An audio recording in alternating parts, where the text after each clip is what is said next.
YBA Phoenix Fitness 24/7 basketball facility in Rockland, California. It's Bout That Life podcast with your host, Coach C. Collins and Coach MJ. Get it started. 3, 2, 1, let's go.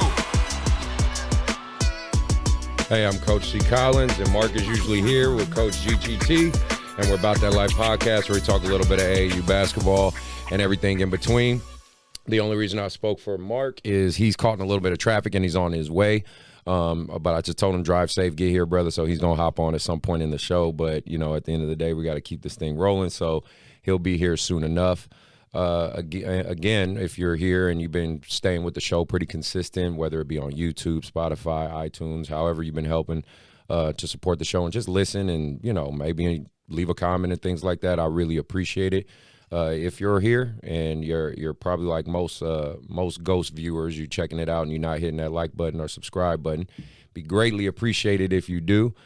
Smash, destroy that subscribe button. One small click for you is a big help to the show, and it's always appreciated as usual. Big shout out to our sponsors, Courtside Basketball and Hardwood Palace. If you're looking for AAU tournaments and you're looking for, you know, basically a place to practice, good basketball events, places to go like that, check them out. Their links will be in the description. Also, shout out to West Coast Legends. They help with sublimation, jerseys, anything you need like that. They got you. They'll hook you up. Danae and Marcus do great work. I've been working with them for years. I've known Danae a long time. She's been making jerseys and stuff for me for a long time. So hit them up. All their links will be in the description. Check them out. You know, they've been great supporters of the show. And give another big thing, shout out to our Patreon supporters and the Podbean Patreon supporters, man. We really appreciate you. I really appreciate you. And we want to just keep going from there. So without further ado, as my boy mediocre what's it, MTR, what's his name? He does a podcast where he reviews stuff in the manosphere. That's his little quote. I want to get to our guest. My guest here, I've known him quite a while. He's one of the first people I met when I became a part of YBA. He's very passionate about hoop, but just passionate about everything in general. Gotten to know him, consider him a friend, really cool cat, family man, artist, and we're going to get into all that, of course. If you've seen YBA or you've seen him coach, you definitely can hear him. He's a very vocal and loud coach like myself. So trust me, I could definitely appreciate that. And, you know, it's just a pleasure to have him. We've been trying to connect for a while, but work schedules and just life schedules and the pandemic, just throw everything in the way. It's been there, but we're here. He had a chance to show up, and then, you know, who knows? Maybe he'll have a part 2, a part 3, a part 4. I don't care either way. We'll keep it rocking. But either way, without further ado, let me introduce Coach Anthony Anderson. How you guys doing, man? Coach, how you doing, brother? I'm all right, man. I'm hanging in there. I know it. You're constantly grinding and doing your thing, man, helping everybody out. And I just want to say real quick, shout out to the show, man. Thanks for having me on, and I look forward to having Mark in here as well, too. He'll be here any minute. Yeah, I know he's going to walk through the door. Any minute. I ain't worried about it. But I'll take something from my podcast that I do, and I always throw a cheers, man. So cheers to you, my brother. Appreciate you, man. I appreciate you having me on, man. Excited to be here. Anytime. Yes, sir. So let's get right to it. Yeah. You know, let's talk about, or you go ahead and fill the audience in a little bit of who you are. Let's talk first about just your basketball background. You can go from like high school up, you know what I mean? Okay, yeah. So my name's Anthony Anderson, a.k.a. AT. A lot of people call me AT. But basketball-wise, I started in high school. I went to Granite Bay High School. Started in 2003. Nice. Went there from 03 to 2007. Oh, here's Mark right now. And here comes Mark. And this is what we're going to do with Mark. When Mark comes in, we're going to give this man a quick, nice introduction. Welcome to the show, Mark. How you going? How's it going, man? He just made it in, bro. Pleasure. It's so nice of you to join us. No, I'm kidding. First time ever on Bout That Live. On the show. All good. It's all good. It's all good. Welcome to the show, Mark. Welcome to the show. Oh, yeah. As long as I'm here, that's all that matters. That's what matters, right. man. You're Good right. to meet you, Mark. Good to meet you, man. But So what I missed? not much. we're just getting into the Anthony's first. just getting into talking about some hoop his stuff. basketball background. Okay. So yeah, I started. So I went to Granite Bay, man, 2003 to 07. Played freshman basketball 2003 to 2004 for one of my good friends, Coach Hunter, who was a coach for YBA, and I got a chance to coach with for a period of time. He was my freshman head coach. So my freshman year, we go 22-5. did some good things. My sophomore year in the summertime, I was playing with the JVs, playing with my guys. And these are guys I've been playing with since I was like 9. Okay. So I was used to just me and my guys. We grew up together. Going back before high school, kind of build some foundation. I got cut when I was in 7th grade. And I didn't get cut because I wasn't good. I got cut because of a dilemma. Okay. I got cut because, and I figured it out later on in life, which was they didn't know how to take what I was bringing. Because my intensity level when I was younger was so, like, on some other, you know what I'm saying? Because my mindset was I'm going to be in the league or I'm going to be some type of something in music. Like, that was it for me. Right. So my intensity level when I was younger was I already am him. Right. So when things wouldn't go a certain type of way as far as my trajectory, because I knew I put the time in, I knew I put the work in, it was very frustrating. So when I was younger, I feel like coaches didn't understand how to take that. Right. Because I know even for me as a coach now, if I get a kid that comes in with, I'm a grown man. Yeah. You come in with the same intensity level as me and the same passion as me at the same time, I may or may not be ready to either deal with that as a coach or accept the fact that there's somebody else out there that's like me. Right. Because a lot of us coaches that were former players never accepted that. That's why we were good. Right. We never accepted that this dude's as good as me. Yeah. So when you get into that coach's realm, you got to figure out how you can separate who you were and what you were versus who you're coaching. Right. And that was always something that I always kept in mind when I first started. So that was something that, and it's always something that you keep. Right. That you keep around. So I got cut in 7th grade, didn't understand it. Immediately started playing AAU ball though right after that. Yeah. And it was a thing where a lot of the parents and people didn't understand why I wasn't playing. Halfway through the year, coach tried to get me to come back and play. Or it was 8th grade, excuse me, not 7th grade, 8th grade. Didn't play. Right. Play AAU. And that really opened my game up, and that led me into which AAU programs did you into high school. So I played for the NorCal Pharaohs. Okay. Played for the NorCal Pharaohs. When I started off when I was younger, it was, rec league stuff. It was NJBA, stuff like that. But once I started playing seriously, it was all NorCal Pharaohs. And I got a chance to play for Coach Pablo and Coach Bill, who, Coach Bill went to Sac State, played there, did his thing. Coach Pablo played overseas, did his thing in Europe. Nice. So to be a young kind of kid at that age, at 13, who was kind of down on himself, knew he had skills, was down on himself for being cut, they really uplifted my spirits. And the people I was playing around, too, really showed me, like, hey, you playing around some really good talent. Yeah. With the kids that you're playing with. But these kids, though, if you can measure up with them, hey, as much as it hurts that you got cut, as far as skill level and where you're at right now, you can't really be mad about that part. Right. And I was lucky to understand that at that age, because most kids at that age would be like, man, right, I don't want to hear nothing. Right. I don't want to hear anything. Right. So I was blessed to have that. You sounded like you had like a confidence booster. It happened. Once I made that AAU team, because I remember going out to tryouts and being nervous, and coming out there and being out there with my zip up T-Max and try, you know what I'm saying? Right. Trying to get that back. Right. And I remember playing well in the tryout and getting in the car with my pops, and pops always would ask me, like, how do you think you played today? And he would always ask me, be honest. Like, don't just say, oh, I played good. Like, really be honest with yourself. Right, right. And I remember being like, Dad, like, I think I really showed something today. That's dope. And that confidence from that conversation and that car ride to getting that phone call the next day to say, hey, he made not just the team, but he made the traveling AAU team. Nice. I was through the roof. Right. I was over at my buddy's house. I'll never forget the day, man. I'm at my buddy's house. We're hanging out. But buddy's mom goes, hey, your mom's on the phone. Pick it up.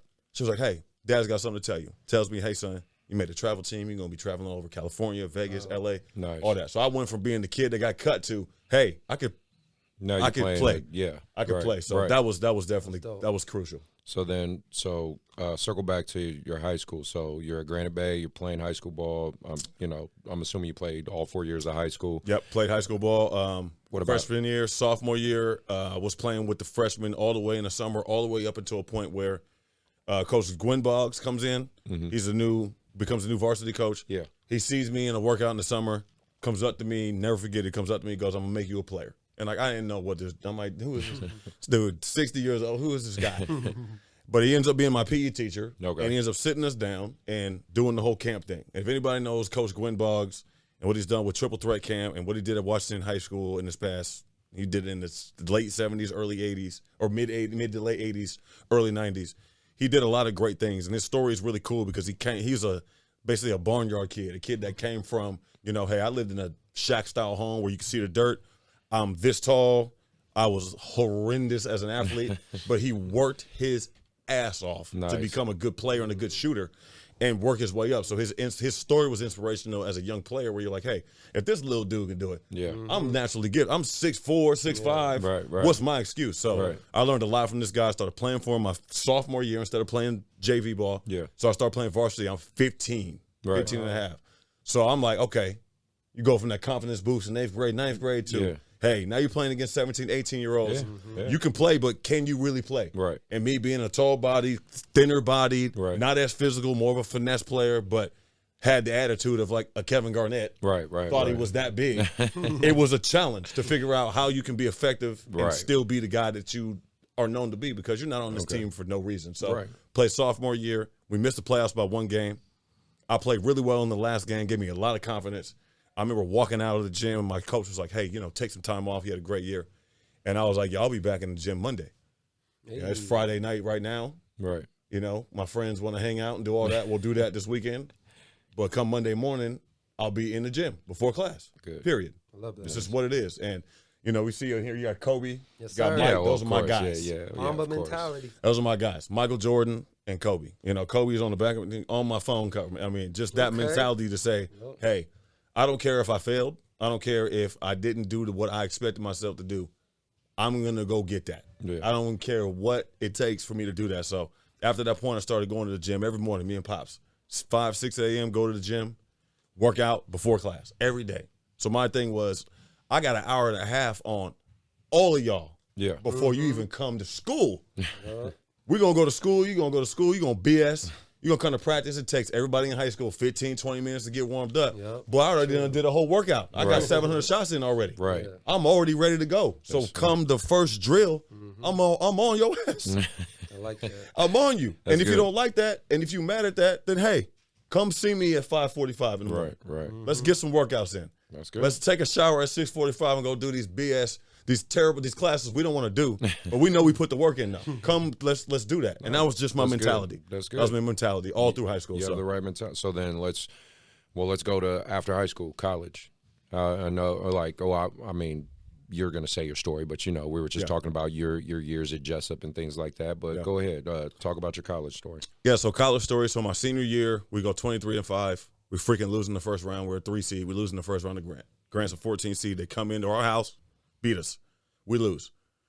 So for me, though, I knew that wasn't the end of my basketball career, though. It was tough, though, for some of my teammates that were my friends that knew that, hey, that was it. Yeah. So taking that into consideration when I went to play was I'm keeping the spirit of, oh, my guys, I've been doing these dudes since we was 10. So the decision I made to go play is bigger than just me. Right. Bigger than me, bigger than my family. It's about all these guys, all these coaches that I've had to get to this point. So I decided I had an offer from Colgate in New York, but at the time being 18, never left Cali, I was like, hey, nah. Right. I'm cool. Yeah, I'm blamed. So I ended up deciding to, and then Jessup came, but at the time I was like, nah, I want to keep my options open. And then Coach Fasano came, my senior year. Yeah. Came, had a really good rapport with him, and I remembered him. I was like, I really love Coach Fasano. Yeah. And I was like, he's at Sierra, he's doing some good things. He's got James Doran, he got Mike Philogene, he got these guys. He had who was it, man? He had another one of the guards. Last name was Johnson. Went to forget what school this kid went to, man. But this dude was super, super, super good. I'm blanking on it. Matt Johnson. Matt. Oh yeah, Matt Johnson. Matt Johnson. Yeah, Matt. Matt Johnson's little son playing now. Oh yeah. I coach, shout out to Matt. Man. Yeah, I coach his son. Yeah, his son was playing for my AAU team. Bro, yeah.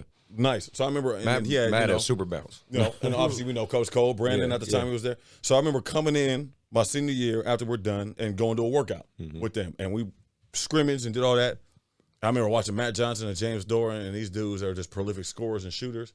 And you sitting there and like, you know that you're good, but watching them, it was like, yo. I mean, but that's JUCO. I mean, that's what and these dudes were Division I level guys that were still here. Yeah. Because of circumstances, right. Like whatever. That's why we talk about, me and Mark talk about it all the time, like to these kids, because a lot of, I know his kids listen to the show, my kids that I coach listen to the show, but I like that they hear it from other people. Yeah. Because me and him could, you coach and train a kid after years and years, after a while, that you could just sound like a damn broken record. Oh, 100%. But it's good for people like you and from the outside looking and saying, no, like, their JC level is college level. You know what I mean? It is. Some of these kids have this misconception like JC's the 13th grade or something. It's like it's not how it If works. any of y'all watch Last Chance U at all? Yeah. I mean, It's true. you watch any of that. Some of these guys' stories. I mean, I was playing against a ton of Division I kickbacks every single night. Yeah. Every night where you go into a game and you're like, wait, wasn't that dude that went to West Virginia last year? What happened? Oh, he had grades? All right. Are he here? Now here playing against 6'11", you. I got to play against this dude? Shh. And it was every night. Yeah. Playing against the Loney, the Deltas, DVC, all these teams from all over the place, all over the country. The Butte colleges of the world, even Santa Rosa at the time. Some of these guys, these prolific shooters and scorers, where it's like, hey, I know I could play, but I gotta really be ready to play. Yep. And so I decided to go to Sierra, and it was the best decision I made. Coach Fasano taught me how to be a tougher defender, a tougher player, period. Because he knew, he's like, yo, you good, but hey, man, you're a feather. You knock your ass. You're too soft, bro. You finesse. Like, you tough, but you haven't been in enough situations and scenarios where on a daily basis, this is what you face 24/7. And if you can challenge yourself to say, I'm going to do that, you just imagine the player that you can become. And I just went full-fledged into it, believed every word he said as hard as it was, and just went and did it. And it really benefited me, man. So shout out to Coach Fasano and to all my coaches I had there, man. Coach James Sheridan, all the players I played with. You guys have really helped me grow. Because I was one of the youngest kids on the team at the time. Was freshly 18. Wow. You know, you're playing against 23, 24. A couple kids, a couple guys was 28 that had gone on, done some other things, came back to finish up. So I'm out there like, yo, you really a baby out here. You got to learn how to be a man. Yeah. So shout out to Coach for really teaching me that, man. That was awesome. And then after Sierra, is that when you went to Jessup? After Sierra, I went to Jessup. So I'm at Sierra my freshman year, sophomore year, play half the preseason. We're doing a practice, New Year's 09. I tear my knee up, get hit on a I'm just doing what I'm taught. If I'd have been 2 feet off and helped, like not under the basket, I would have not got hurt. But I'm right where I'm supposed to be at when my teammates gets hit, takes a charge, falls into my leg, I'm not looking, twisted up, tear my PCL, all that. So I ended up Mark missing. knows a lot about that stuff. Oh, man. Tore PCL, strained LCL, strained MCL, severely sprained ACL, basically almost blew the knee out. And so it went from, okay, you're a sophomore, you're highly touted, you're doing great, to, hey, now you're going to miss 16 games, you're going to be out 5 months. You're quote-unquote damaged goods. People are still going to want to rock with you, though, because you're 6'6" and can shoot. Yeah. But you're going to be dealing with that part now. Still getting the calls, all of that, going to college, doing my thing at Sierra. Always had a hot GPA. That was never a problem. Good. But dealing with the business side of basketball. Dealing with I'm done with class now. Hey, I've gotten 7 calls a day from these colleges. But these 6 know I'm hurt. This one don't know. These 6 are giving me this now because they know I'm hurt. Yeah. But this one don't. But when they find out that I am, it's going to be this. And then you got this coaching staff who wants to get me. But, hey, 4 of them coaches are leaving for other staffs in 2 months. And if I come, it might not be the same thing. Yeah. So all these different things in the business of politics that you had to start thinking about and worrying about. And I just started focusing on the business side of things going into to Jessup. And then it was Jessup and Chico State and Weber State. And Chico State, I really wanted to go because it's a business school. That was my major. Took a couple extra weeks. Shout out to the whole staff, though, man. The coaches, all there. I love them. Yeah. Still got love for them to this day. But I chose Jessup, met with Coach Aaron Muick at the time, who was coach over there. Coach Muick, Coach Purcell, met with them and decided to sign with them and went to Jessup and played 2 years there for Coach Muick. So, you know, got a chance to play against Chico State a couple of times and coach and Jay Flores and Rod Hawkins and some guys that I really love. But I got a chance to go to Jessup and get my education, graduate. And it's a great journey. It was a great journey, and it was awesome to be at Jessup because you're playing in the CalPAC.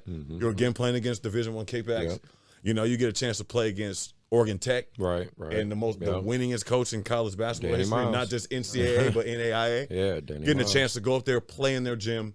We lost to them every time we played them. we had them down 2 or 3 of the times, and they came back, beat us. A couple of times at Oregon Tech, had them down, they beat us. But I always played well against them. Right. And the reason was because I knew who their coach was. Right. And I was like, yo, if anything, if we don't win, at least get your respect, guys. Right. And I remember going up there and shooting well and doing some things and having their coach and one of their announcers tell me, like, hey, man, we've had a lot of players and shooters come through here over the years, but, like, you're one of the most prolific and to watch. Nice. And so for me, even in the moment where you're losing by 17, you're going to lose a turn, whatever. Right. as a basketball player, That felt understanding what the state of Oregon means to basketball, and to have that guy that's been announcing games for Oregon Tech for 40, 50, whatever, how many years, and shake those guys' hands, walked out of there feeling like, hey, when I hang them up and I'm done, you can at least say that you earn the respect of guys like that. Yeah. It's awesome. And you can pass it down to your kids, which we'll get into. Yeah, So, of course. Yeah, That's man. dope. So then, let's talk about the AAU side of it. And like I said, very cool journey. I'm glad you shared that with me. Absolutely. What's your overall assessment of AAU? And what I mean, I always ask this, is always pretty much my lead question, but it's, the good points, the bad points, watching the evolution of AAU, where it's been, where it's going. I mean, you could even look at our organization, YBA, as a barometer of it. You see when I got here to where we're at now. I mean, totally different. But what's your overall feel and look of AAU basketball? Overall, I got into it as a player in 2003 and as a coach in 2012 and to the present. So I've been involved in it for about 18 years. Yep. From a player's perspective to a coach's perspective now, and from our program, there's so many different growth levels that have occurred, especially with I'm being probably biased because I've been here. Yeah. But seeing what we've done from it just being kind of a clubhouse for basketball players to an academy. Yeah. You go from just bringing players in and having former college players or former NBA or whoever coming in and guiding this talent to, you've got the correct players, you've got the right people in place as far as sponsorships and opportunities. Yeah. You've got the right coaches and you've got the right spectatorship even as well, because even now I've even noticed, because of what we're doing, the respect level and how it's viewed. Oh yeah, YBA is different. Yeah, it's definitely. And I came in when I started in 2012. I started with a third grade team, moved up with them from third to fourth to fifth grade, left that group, went with another group from sixth, seventh, eighth into their freshman year, left them, went with the group I've had now, ninth, 10th, 11th. Now they're seniors. Right. So doing that evolution and going from got a bunch of teams to, we're an academy. We're not just an academy. We're winning tournaments, not just locally, but in Vegas. We're winning tournaments in LA. We're moving around. We're doing some things. National recognition. The way that we've changed our social media platform into being a platform for our players, encouraging our players to get involved with that, and it's supplementing their growth opportunities for colleges and for looks and for all those different things. It's a professional look from the top down, from the time you walk into the door and the interactions that you have with coaches and the interactions that you have with the players and the way that our systems are run. Because I say even before when we started, when you came in, I had been here for a couple of years and you came in, there was only maybe a handful or 10. Now it's from top to bottom, systems-wise. It doesn't matter if a coach is a man-to-man principal guy, a press guy, a zone principal guy, a motion offense guy, a sets guy, a horns guy. It doesn't matter. There's principles set, and they're being followed by each and every one of these teams, each and every one of these players, and it's translating directly into success within the program and success for these kids outside of the program as well. I mean, so when you're able to combine both, hey, man, I mean, it's been a blessing to be a part of this, bro. It really has. You've seen it. We when I came in, now, and you saw me from day. I mean, I never anticipated being in this role for YBA. I came in just as a coach. Honestly, Mark, that's all it was. It was just me. I just wanted to coach and have fun and stuff. And then me and Ken's relationship just kind of grew naturally. And then we both just, I do have a very business mindset. I mean, anyone who sees my social media, you guys can realize I don't sleep much, and I'm always on the fucking go, and I'm always doing something. That's why we get along, man. We always doing something. Exactly. Even when the work is done, there's something else that we feel like we need to be doing. And so once I started seeing some things, I just me and Ken would just naturally, we always used to go to Blaze Pizza or Mel's Diner, and me and Ken would just sit down and talk. And we would just talk for like hours and just different ideas and stuff. And then the cool part with Ken G, I would say, is he's the type, he's open to ideas. Most guys in his situation are very closed off, very like, no, this is what works. Like, this is what we're doing. But I would say an idea, and 2 days later, he's like, oh, Chris, I like that idea. Go ahead and let's try it. And then we would try it, and then it just kept kind of growing and growing. Then, of course, you be quite honest, you had the right brothers in the right situations. Like, you mentioned Brandon Cole, Marcus Robinson. And Brandon got me into it. I mean, my story with Brandon, I met Brandon. I played with Brandon at Sierra and with Fasano, 07. Met him then. We became brothers in a practice. Yeah. It was a hard practice. He was killing everybody on this bubble drill where the rims is bubbled and he doing offensive rebound. He's killing everybody. And I'm out there getting my ass kicked. I'm a freshman. I'm trying to figure out how to actually box out, not just stand there and be 6'6" and jump. Really be a man. Yeah. So he killing us, and we getting killed, and so we end up running. And he could tell I'm really getting frustrated, but he could tell that I was working my ass off. And he comes up to me when we about to run, and stands next to me on the line. Was like, "Yo, it's me and you." Like he noticed it. He was like, "I got you, bro." He was like, "Me and you, like me and you gonna race these liners. We gonna, like, I see you." Right. And I was like, "For sure." Like, I'm out the freshman doghouse, bro. Like, and we became brothers and challenged each other every day. And then Thanksgiving comes around, dorm shit. I'm like, bro, they're making people pay for dorms during Thanksgiving. Crazy bullshit. And I was like, hey, you know, come be with us, bro. Yeah. With the fam. Yeah. Can't stay with us, bro. Became fan ever since then. Brothers. Nice. Love that man. He got me into YBA. Yeah. Because he knew that I wanted to coach, but he also knew that I was like, Yeah. Because I knew I was so intense. I was like, yo, I'm a Kobe Michael dude. So, like, for me to really take it to that level, I'm going to need to be around some guys that have done it. Yeah. Not just coaches that have coached me as a player, coach me as a coach. Yeah. And so I learned a lot. My first couple of years learning, going through trial and error, learning, dealing with parents, dealing with situations, dealing with players, learning, and then figuring out, okay, I can be this intense guy, but I'll do it in pockets when it's necessary. We put the game plan out, put the ball in the kids' hands, let them ball. That's their game.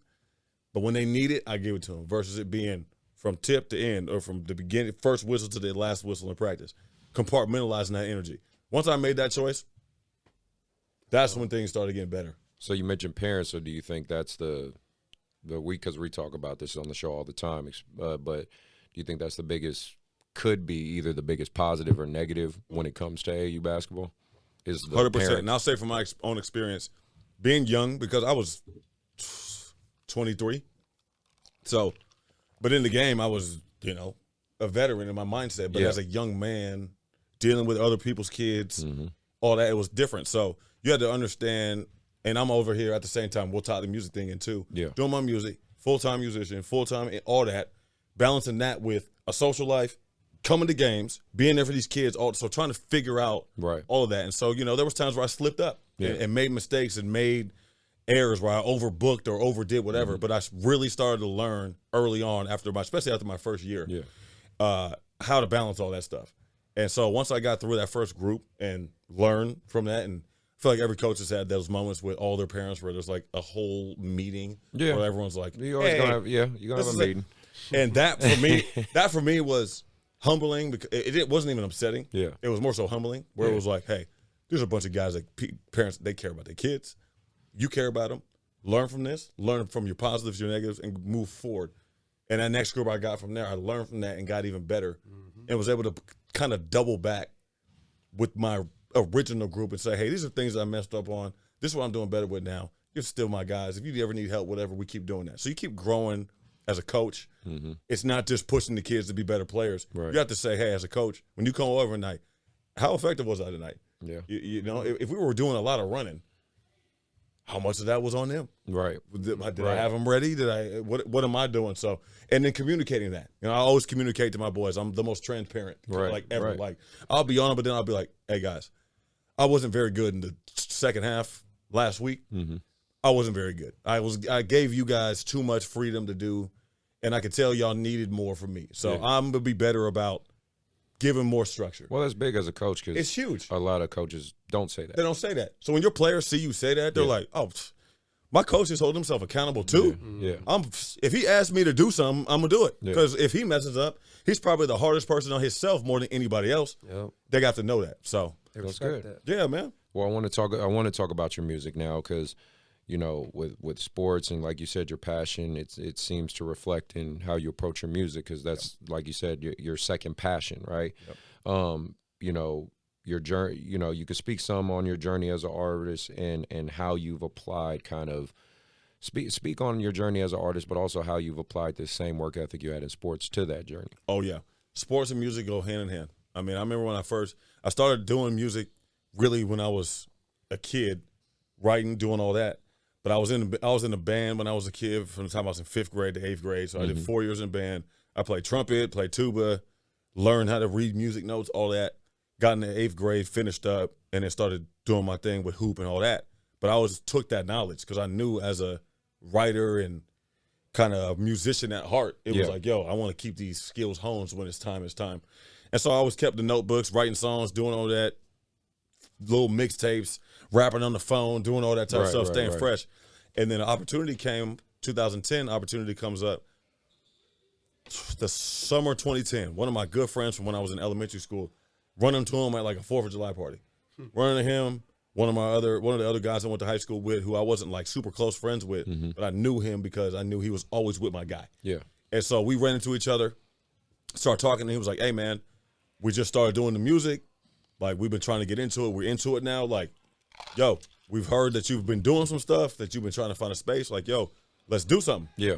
I told him, I was like, yo, it's cool. Like, let's do this. Let's make it official. Like, y'all come over to my house. Right. Come over. We'll kick it. Do a little test session. Knowing I had a million bars ready. I will do a little test session in school. Right. So they come over, we hang out. Just waiting for that moment. I run them like 5 tracks. Right.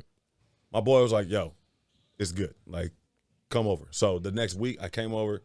June 8th, 2010, I go over to this man's house and started the journey. So June 8th, 2010, recorded my very first project, very first song. And it's, you know, what is it? November, what is it, 7th? 2021, and we still going, man. Yeah. So I use the basketball thing in my music a lot as far as reference. So for me, it's been 11 seasons. Basketball-wise, work ethic, same thing with music. Yeah. When I started doing music, I was still in college at Jessup. Wow. I was going to classes. I was doing all that, going to the studio, and the mindset in the studio was, hey, if we got 4 songs we're trying to get done tonight, that's what we're doing tonight. Whether they're recorded, written, practice, whatever, that's what we're doing. I'm not leaving out of here without what we just said we're going to do. Well, I think sports is a good reflection of life, but it, like I said, it's also a reflection of your character. Oh, 100%. Right? You know what I mean? 100%. My coach always used to say, especially in high school, basketball doesn't lie, right? It tells you who you are. 100%, and you'll figure that out, you know, if you're more of a selfish type of just individual, you're more than likely a ball hawk. If you're very much, you know, if you're lazy and you don't want to work hard and, you know, just do bare minimum, more than likely you're going to be bare minimum guy in life. You know what I mean? Like, it's just funny how it all reflects. That's why I like having different people on where they understand, like, basketball is the unifying thing amongst all of us. But, right, we apply it to different parts in our life because basketball ends. I don't care. At some point it ends. It does. And I always used to tell myself when I was in college, when the ball stops bouncing, when the ball stops bouncing, who are you? Right. What are you? And if the ball stopped bouncing my sophomore year when I tore my knee up, I at least could have said, you got 3.8 grade point average. You're a great student. You got some other things going for yourself. You don't have to live and die by that ball bouncing or not bouncing. Yep. And because I always understood that. Always understood it. And even when I got to the point my senior year where I played my last game, and I knew my senior year, I almost felt like Buster Posey just felt his last season with the Giants. Yeah. I'm a huge Giants fan, which was, I'm going to empty the tank. Right. This is it.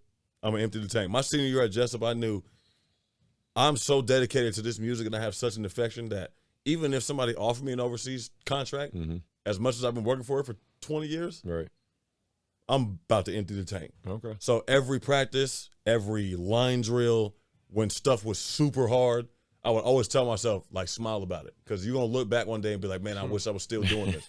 And so when there would be super hard days where I'd be on the sideline just, like, laughing. And my teammates be like, what is wrong with you, bro? What is wrong with you, T? We are dying out here. I'm like, bro, you don't love this? Come on, bro. Come on, bro. When we get done with this, we're about to go get some food, go back to our apartments that are fully furnished, lights on. We on scholarship. Right. This is beautiful. Huff and puff for the next 7, 8 minutes. Get some water and get over it. Come on, baby. You're right. Because in 10 years, when it's tough, you're going to look back like, man, I wish I was still dying at practice. Well, it's like E.T. said, pain is temporary. It's temporary. Yeah, so I really tried to take that in and enjoy it. I like that. So with my kids now, that's why I was telling them, like, look, as hard as it might be now, enjoy this right now, man. Look at your brother to the right. Look at your brother to the left. Look at the game. Look at the court. Just take it in. Good stuff, man. Because when it's over, Yeah, it's over. You're right. Well, It's over. Well, then, you got anything, Mark? Or, Oh, man, I know I've been he got me hyped up right now. I know. He got me hyped up. Well, I He know. got me motivated. Well, it's his That's moment. me. This is your time. But That's how I this is be. always how I got he the is, shoes man. in the car. You know what I'm saying? I'm like, Come on, baby. I'm like, okay. It's all about just taking advantage of your moment. It doesn't matter when it is or what time it is. You just take advantage, man. That's it. Exactly, So, man. yeah. Well, let's move on to let's talk the NBA a little bit. Let's Yes, have sir. some fun. Let's talk Let's the do NBA a little bit. So a couple things. Well, we were just talking about it, the Bulls. Want to talk about them again. Man, they're just fun to watch right now. I don't know if I you've love been it. watching them, Mark, a little bit, but they are, man. They're just kind of fun to watch. Chemistry. You can just tell they love each other. They Yeah, love playing man. with each other. That's what I Yeah. love about it, man. Being a lifelong Bulls fan, Bulls Kings, but especially my Bulls are for life. Watching the chemistry inside the first 10 games is awesome. Yeah. They're so excited for each other. Yeah. Those first few games, especially, even if a guy gets a tip pass, you got the bench going crazy. Yeah. and it's genuine. It's Right. not like No. some hoorah, Right, Coach yeah, no, Donovan's no. telling them to do No, it type no, stuff. It's they- really genuine. I don't know what What we I don't know got- what their summer league was like that got them bonding. Like, I don't know. I mean, I know like LeBron, he would always do things like team dinners and stuff like that. I'm assuming somebody stepped forward Somebody and had did to that. have done something. A veteran or somebody, Yeah. but again, it could just be natural. Sometimes you just click with guys, and they just might all just be And we've got fun guys. Yeah. You got Lonzo's fun. Caruso. DeMar is just captivating as not just a mental health advocate, but a guy who's a lifelong Kobeer Yeah. and a fantastic ball player overall. And then you got Vucevic, who's just quiet assassin type level. And Levine, then who's been the staple, he's been the cornerstone. I mean, I've always been a fan of him, but especially since he's come to the Bulls, just watching him grow and him also last year tell himself, "I'm gonna be an all-star," to become that, and then to become a staple is awesome. And then you've got the young man Alex Caruso, who just does it all defensively, offensively. He's athletic, he attacks, he can shoot. He does a lot of great things. Championship experience. That is But true. I mean, the thing with him is, he played like this when he was at A&M. Yeah. Just balls to the wall 24/7. So really excited for the Bulls. Really excited for what they're doing. Shout out to Billy Donovan. Shout out to the Bulls front office for making changes. Yeah. Shout out to John Paxson for saying, hey, I'm going to take 35 steps back. Let's get a new GM in here. Let's get a new Right. Let me chill. Yeah. So shout out to them for making some changes, man. I'm excited about the Bulls and who they can be. Yeah, See? I mean, you got some great storylines and some teams doing some big things. My Warriors, very happy with, can't complain. gonna Where be I'm honest, sitting at, man. When Klay Thompson comes back, right? I know. Right? Even if he's everyone's like, well, he might not be. I was like, listen, his game wasn't predicated on his athletic. All he got to do is catch and shoot. you got this man Steph Curry out here making 13 threes in the game. Yeah. Winning by 41. You got Gary Payton. Gary Payton Jr. Jr. Yeah, dunking on man. people and Right. locking everybody up. Come on now. You've got Jordan Poole coming into his own. He's Yeah. like basically baby Clay. Right. Third splash brother. Third my splash opinion. brother. Draymond's always solid. Yeah. You're getting Wiseman back. He's Wiseman, getting ready to go yeah. down and play in Santa Cruz. He said, I want to get reps in down there and then come right back and be ready to go. Yeah. Bro, we're dangerous. yeah. All are dangerous. I'm telling you right now, it's going to take Kawhi a minute to get healthy. Jamal Murray's not back yet. Yeah. The Utah Jazz could win 75 regular season games, and I would still be like, they're going to lose in the playoffs. Exactly. Every single time. I'm like, they're just the Jazz. Right. They're going to be the Right. Jazz. The Jazz are going to Jazz. So to me, it's Golden State. It's Golden State. I mean, and Mark's a super Laker fan, Man, and I know he's going through through started, it man. right Don't get me now. started right now, man. I know gotta he stop blowing goes. these leads, bro. Don't get me started right I now, mean, man. the bro, we just talked. Remember, we just talked about the Westbrook Yeah, experiment man. too. I don't know, bro. Here's my thing with Westbrook is this. That's And LeBron's decision. I'm a Westbrook fan. I love him. Yeah, I he love goes hard. Westbrook. You could be a But fan of him, the thing that I think has to happen is this. It's not impossible for Westbrook to run point with AD and Bron. But what needs to happen is for Russell to focus on the back end of the stat sheet. To say, look, I'm cool getting 17, 15. But I'm still going to get them 10-plus rebounds and them 10-plus assists. Yeah. So whatever we got going on in the offensive end, let me fit into it. Facilitation-wise, LeBron can't facilitate anything. And, of course, him being out is a struggle. But when he gets back, he can be the facilitator to set those opportunities up. Yeah. AD's got to be AD. Even in the loss last night, what AD do? 28, 19, doing AD. So that's going to happen. But you got to allow LeBron to facilitate, Westbrook to fill his role, and then You can't have Rondo and you- Westbrook on the floor at the same time. Well, but now They've been doing that, Oh, and that you doesn't can't, work. it can't. The you shooting can't is do it. poor. It's very, very poor. It's got to be one or the other. Well, and then LeBron's out for like 4 or 8 weeks like a week. potentially. A week with the abdominal. Oh, a week. The last Okay. two, I the thought it last longer one than was that. the ankle. And But that's the thing. I feel like, in my opinion, I feel like just the two when we lost to OKC, they came back from 26, and then they came back from 19. Okay, LeBron didn't play, and from the whole Westbrook, I'm a big Westbrook fan too. But at the end of the day, just looking at his past, all the teams he's played for, playing for KD, he needs to be led. Yep. And I feel like if LeBron's not on the court, right, you can let him be Westbrook. But again, when he's not on the court, right, because KD didn't have that personality to try to lead Russ. That's why he left. Yeah. With LeBron, because again, to me, I'm gonna trust LeBron until Yeah. All-Star break. You know what I'm saying? That Anything LeBron does, we can trust. yeah, Right. you know what I'm saying? Like he's the genius mindset here. So I'm assuming, right, we gonna struggle. But at the same time, my thing, what I'm concerned about, when LeBron has these times when he's hurt, that was the reason why you brought Russ. Yeah. So he can take those rests, he can take that break. Because at the end of the day, he's getting old. You know what I'm saying? Yeah. And So- they said, and this was a point that was made too. First take, ESPN, whatever. But it was a solid take, which was Russ was brought here to offset the nights that LeBron was not LeBron. Yeah. And so if LeBron is out completely, Yeah. you need him to do that. I mean, with Westbrook, and you take the last couple examples, right? You take Houston. He didn't want to be a spectator to James Harden. I feel like if the game's rules were the way they are now 2 years ago in Houston, he would still be there. Because Oh yeah, the foul Harden rules. is no yeah. Harden can no longer do that. Harden is struggling. And then in Washington, Bradley Beal's thing has always been, hey, I'm cool being in a tandem. I had Wall, all that. Yeah. But he wasn't in a position, and the team wasn't in a position to tell Westbrook to tame anything. Yeah. So he was full-fledged Westbrook. Now he's in a position where it's like, hey, you're around other guys that can help you not have to do all of that. Yeah. It's just like comparatively in music, right, where for me, I've been the audio engineer, the producer, the mix, all that. When you finally get in a space where somebody's like, hey, I can mix your vocals. Hey, I can do your cover arts. Yeah. And I'm like, You sit back and just let it happen. Relax. okay. Exactly. But you have to let it happen. You have to let people help you in the roles that they're great at. And True. once Russ figures that out, Yeah. that's when things will click. You see Vogel, who's not gonna. He's not freaking out. Everyone's trying to get Vogel to freak out. He's not doing it. No. That's why I respect Frank. He's like, look, we're 9 games. Relax. There's some things we could tweak and fix. We're gonna get Brian back. But I think, hey, once that trade deadline comes and there's some other guys that are available and it's not working out, Yeah. you might need to think about stretching that floor and bringing in some other shooters. Yeah, you do. I mean, yeah, is it that one's going to be the most interesting storyline.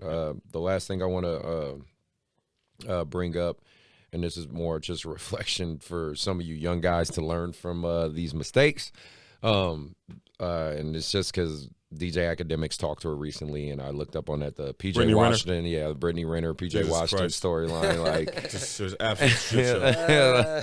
Like, look, man, I try not to get too much into all that bullshit, but young brothers, please take this as a lesson, man. Like, take this and learn from it, man. Like, And don't name the little brother after you either. You named him PJ Washington Jr. the third, which solidifies and verifies her doing what she did, because her defense can be, well, we named him after him. Yeah. He's okay with this. He was fine with it.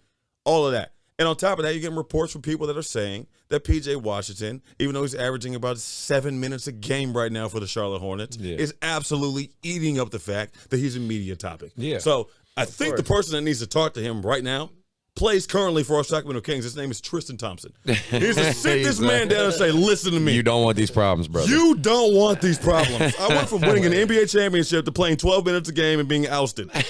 Don't do it. I'm telling you, man. Somebody better go get him. These kids got to learn from this mistake, man. Like, I'm telling you right now. Be smarter than it. Yeah, keep your shit wrapped up, kids. Stay away from them Instagram hoes. Exactly, Bro, man. and to keep it 1,000, Brittany Renner at the end of the day thugged her way into this shit like George Bush thugged his way into the White House. And then defends it Yeah. very, very hardly. Vehemently. Yeah, On top of that, her thing is, I wrote a whole book about this a year and a half ago. A whole book Talking that about this. all of you guys critically acclaimed for me. Yeah. Here we are a year and a half later, and I do what I said that you could do in this book. Now I'm public enemy number one. Yep. There's a million females out there right now doing the same thing. They are. On the flip side, speaking of music, you get a Summer Walker who drops her album, and London on the Track's her baby daddy, whatever. Yeah. But he got like 4 baby mamas. Right. So like the whole album is her crying about the fact that she's the 4th baby mama when you could have easily chosen not to be that person. Yeah, exactly. So you've got 2 sides of the spectrum. Sure. You got your Brittany Renners and your quote unquote predators. And then you have your Summer Walkers who become baby mama number 4, 5, 6, or 7. Well, like the make a comedian, whole album and make money off it. The comedian Country Wayne, he got like 5 or 6. 5 or baby 6. mamas. Like I was watching. Funny enough, I was on YouTube and randomly because a little document because you know they do those little documentaries on YouTube. I'm a documentary guy. I like looking at that stuff. Yeah. And they did one on a Genuine. It was like a 15-minute one. I didn't know this motherfucker had like 9 kids. He has like 9 kids, Shout out like to 6 Genuine. baby mamas. I was like, what? He also, and you know, speaking mental health awareness is a big deal. Yeah. I'm a Atlanta Falcons fan. Shout out to the Falcons for winning today. But Atlanta Falcons currently are dealing with a mental health issue with Calvin Ridley at the wide receiver spot. Mental health is a big deal, huge deal. So shout out to Calvin and shout out to the Falcons for dealing with that. Yeah. But mental health is a overall topic that needs to be applied to all of this in general. Yeah. Even for a PJ Washington. Yeah. Remember a couple years back, this kid was the man. Yeah. The man in Kentucky, right? He was. And doing his thing. Here we are now a couple years later, and he's playing less than 10 minutes a game. I could tell you the guy who's happy about all his fuck ups is Michael Beasley. Michael Beasley's like, hey, he making me look like the guy. Yeah. You know? Right. And again, mental health. Michael Beasley. Even Delonte West. Yeah. You know, there's some of these guys who have dealt with it. Even the other Beasley, the one that fucked with Larsa Pippen. I forgot his first name. But, is it Brad Beasley or I know his last name is Beasley, but he was fucking with Larsa Pippen for a while, and then he got left caught his up. baby mama. He got caught up. And then he got beat up by the NFL player. Yeah, So he got caught up. Yeah, man, it's just all. He got caught up messing with Larsa Pippen, bro. He got caught up messing with. Because here's the thing, and I'm gonna just say this: I'm a Bulls fan for life. Love Scotty, I do. Man, Scotty's dealing with his own level of bullshit because of the book. Scotty Pippen right now. I'm gonna just say it. And I have to say it. Scotty Pippen right now is on some bullshit. Yeah, right. Scotty Pippen and Michael Jordan. You could take any of the quotes. How many times has Michael Jordan said in his Hall of Fame speech, "You can't mention Michael Jordan without mentioning Scottie Pippen. You can't mention 6 championships without Scottie Pippen. You can't mention the 97 MVP in the finals without Scottie Pippen because we were co-MVPs. You can't mention any of this without Scottie Pippen. Right. Forever. This brother comes out with a bourbon and a book and a fucked up haircut talking about he couldn't have been more damn condescending. He did the whole Netflix thing. That's hilarious. Scotty, you were in the Netflix documentary Hunky Dory. Yeah. And when they asked you about why you got mad at Tony Kukoc for making a game winning shot and why you took yourself out the game, you explained yourself. Right. When they asked you why you took $18 million over 7 years, you explained yourself. Exactly. With a freaking smile on your face inside of an Airbnb with a freaking pink polo on and that BS afro. Stop it, Scotty. I'm having a Stephen A. Smith moment. Stop it. That's hilarious. It's ridiculous. But that's what it is. No, It's you're exactly absolutely what it right. is. That's exactly what it is. No, totally agree with you. And I love Scotty to death. Scottie Pippen, arguably one of the most underrated and disrespected greats of all time. Yeah. But here's one of the other people that are disrespected like him, Ray Allen. And you don't see Ray Allen coming out talking about, well, LeBron was so condescending and just unbelievable. I mean, to start your own school, really? You don't see Ray Allen doing that. It's just, I don't know. It's just man. different levels to this, Scotty's bro. After Future fucked his wife, man, he ain't been the same. After Future fucked on Larsa. I don't know. And he stopped having the clean cut afro. Yeah. He went with my hair. No tame. Then he was like, I'm gonna make a bourbon. I'm gonna start talking crazy about Michael on that. Man. You know what's even greater? Michael Jordan has said nothing. Yeah. You No, know, and that's you know good. in private, Smart. he's called Scotty like, Really, bro? hey, if you needed help promoting your book, you just should have told me. It is what it is, Not man. everybody has the buying power that you have. You're selling so many shit. They gonna do what they do, man. They gonna do what they do, bro. Fucking hilarious. Oh, man. Moving on from the NBA, last topic, because again, like we were talking about earlier, it's relevant, especially having you here, and I'm sure you might have heard about it on the news, Mark. Yeah, man. The whole Travis Scott concert. Jesus Christ. You know, shout out first off. It's not shout out, sorry, condolences to the families out there that are dealing with their losses. Speedy recovery and prayers up to the people that got injured. We do hope you're okay. All this is just terrible. Obviously, especially after dealing with the pandemic and then not being able to have anything like this. And, you know, the country is trying to get back to normal-ish. Obviously, we're still dealing with different stuff, but then you have this concert and something like this on it, you know what I mean? And unfortunately, the history of it shows that this was inevitable anyway, because Travis Scott is very much someone who is an advocate and a proponent. It's shown through his Twitter feeds, his past concerts. It's a history of he incites this type of behavior. He wants mosh pits. He wants fighting. He wants people acting crazy. I mean, he incites it. It just obviously came to a boiling point to where now he's in a hot seat big time, you know. Just out of curiosity because of all the craziness and prepping for the show, I just went to his Instagram, and that's when I saw his, in my opinion, let me make that very clear, in my opinion, not a very sincere apology. Not at all. And then the PR statement. I was reading the comments on, you know, because you get swept up in that vacuum, and just people were just on his shit, like, so you really ain't gonna say nothing, like you're not gonna apologize, you think you're not liable, like you fucked up. I mean, there's I think it's the last bad. post had like 100,000 plus comments. It's bad, and at least 50,000 of them were all talking about this concert. And the thing that's sad about it is, you know, so he's been doing Astro World for a while, and his original idea for creating Astro World was something that was very childlike. You know, growing up as a kid in Houston, going to these carnivals and festivals, and then having the original Houston Astrodome torn down, and then putting this carnival style event in place of it was something that, as a fan base, you supported. 2019, very similar incident in 2019. You had some injuries happen. He's been arrested for inciting moshes and riots previously. And then at this particular event, you have over 100,000 people. 20,000 plus kids got in that shouldn't have gotten in, that broke through. At an open space where you could have easily held it where the Astros play baseball, which earlier in the day, he had his celebrity baseball game. Holds 72,000 plus people. That's where Megan Thee Stallion had her event at. That's where Beyonce did her homecoming, all of that. You could have easily held this event there. Would have been more security, more control, seating, all more these space. things. Instead, you go for the bag.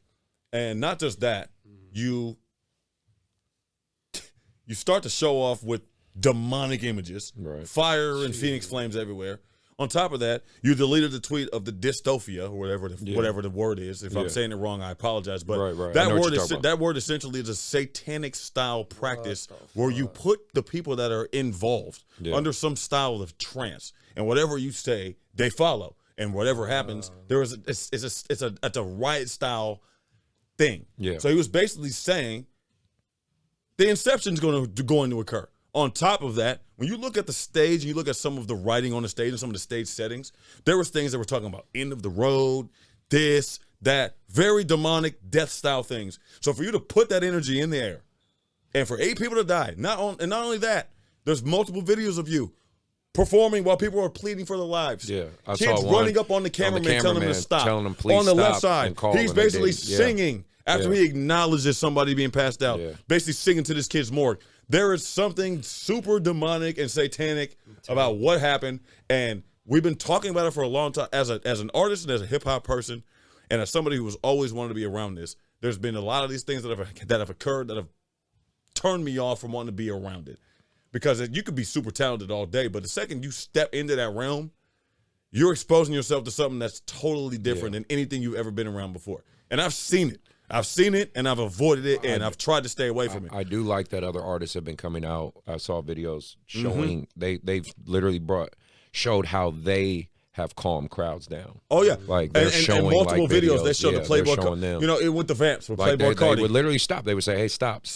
Either stop the show and Playboy say, "Hey, just check did on it that at Rolling person." Loud. Hey, he just make did it sure at Rolling you're Loud. There was people getting turned, and then he goes, "Hey, they keep cutting my music because like y'all are more important first. Like we're gonna start the music when everybody's good.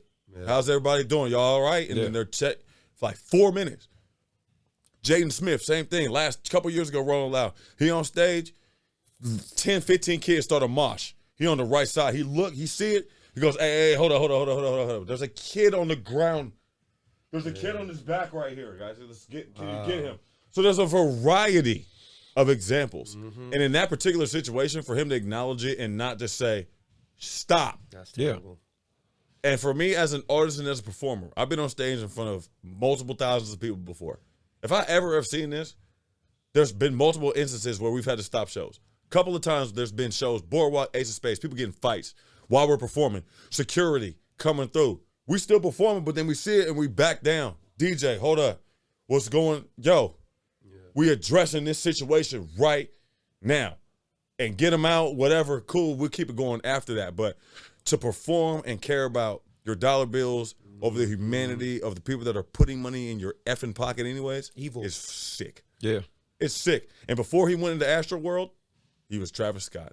Now, you public enemy number one, my brother. Sorry. Exactly. Sorry. I would never do this to anybody that claims to be a fan of mine. For God's sake, there was videos of 5-year-old children in these moshes. Thank God they survived it. Wow. There was a video of Kylie walking through with Stormy through that, right? She less than 4 years old.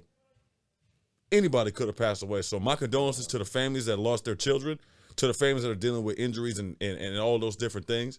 And anybody that was a first responder, shout out to you, security, ambulances, whoever. Some of these people were dealing with their vehicles being vandalized while trying to take care of these people.